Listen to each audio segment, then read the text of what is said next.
Salve a tutte e a tutti, oggi faremo lo spezzatino vegano. Sembra quasi impossibile da pensarci, ma in realtà fidatevi perché è davvero buonissimo. E cucinandolo nel modo giusto otterremo una pietanza proteica che ricorda davvero tanto lo spezzatino. Iniziamo tagliando 2 patate medie, più o meno in 4 pezzi, in maniera che quando le porteremo a bollire saranno abbastanza veloci e già tagliate da aggiungere allo spezzatino. Quindi le portiamo in un pentolino con acqua già bollente salata e le lasciamo cuocere fin quando non saranno morbide. Nel frattempo, abbastanza velocemente, oppure potete farlo prima di mettere le patate a bollire, prendiamo una cipolla, la priviamo della buccia e la tritiamo. Ricordatevi che le dosi sono sempre scritte qua sotto in descrizione.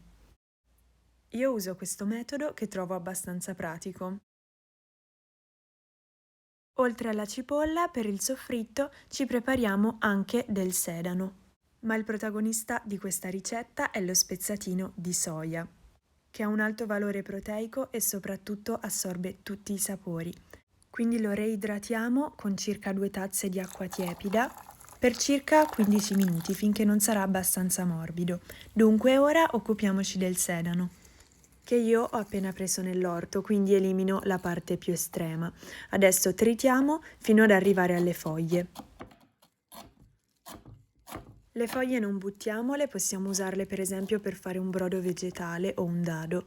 A questo punto portiamo una padella sul fuoco medio-alto con un bel po' d'olio extravergine di oliva e appena sarà caldo ci buttiamo subito le cipolle e il sedano tritato per fare il soffritto.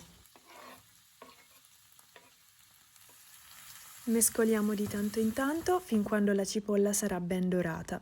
Io aggiungo anche delle spezie da arrosto, quindi un pochino di salvia, dopo aggiungerò anche del rosmarino e a fine cottura del timo. Nel frattempo lo spezzatino di soia è idratato, quindi andiamo a strizzare il più possibile dall'acqua, perché va eliminata il più possibile, e lo mettiamo in un piatto. Non appena la cipolla nella padella sarà ben dorata, mettiamo anche lo spezzatino di soia e lo lasciamo anche lui in padella a dorarsi per circa 1 minuto senza girarlo, perché dovrà dorarsi da entrambi i lati e fare in modo che l'acqua evapori, se no rimanendo umido d'acqua farà effetto spugna. Aggiungiamo quindi un po' di sale e nel caso un altro po' d'olio per far sì che non si attacchi. E adesso è arrivato il momento di abbondante rosmarino e dopo circa 1 minuto giriamo. Avrà perso un po' d'acqua e sarà quindi un po' più compatto, meno morbido. Per fargli perdere ancora acqua e dorarlo ancora di più, ogni tanto compattiamolo un po' con il mestolo. Ci vorranno circa 6-7 minuti perché perda completamente l'acqua, comunque ve ne accorgerete dal fatto che inizierà ad attaccarsi un po' di più alla padella. A quel punto io ho aggiunto le spezie, ho aggiunto un cucchiaino di aglio in polvere, un cucchiaino non troppo di peperoncino e quando sarà ben dorato, quasi al limite, aggiungiamo un mezzo bicchierino di vino bianco e lasciamo sfumare ed evaporare. A questo punto possiamo aggiungere le patate morbide precedentemente scolate.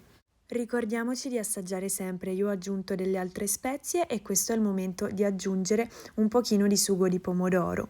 Mescoliamo bene e poi sarà soltanto assaggiando che ci potremo rendere conto se manca un po' di sale oppure un po' di rosmarino o quello che più ci piace, ecco.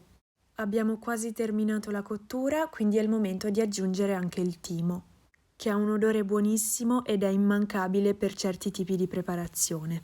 E a fine cottura aggiungiamo anche un po' di pepe e ora possiamo portare via dal fornello. Finalmente è il momento di servirlo ben caldo in un piatto con un contorno oppure come piatto unico. Ha davvero un profumo che fa venire fame.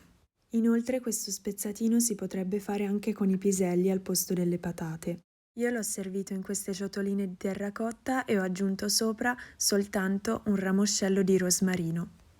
È una preparazione che potrebbe benissimo andar bene per una cena completa, accompagnata semplicemente da un po' di verdura, e sarà capace di mettere d'accordo tutti a tavola perché il gusto, il profumo, l'aroma ma anche la consistenza sono perfette.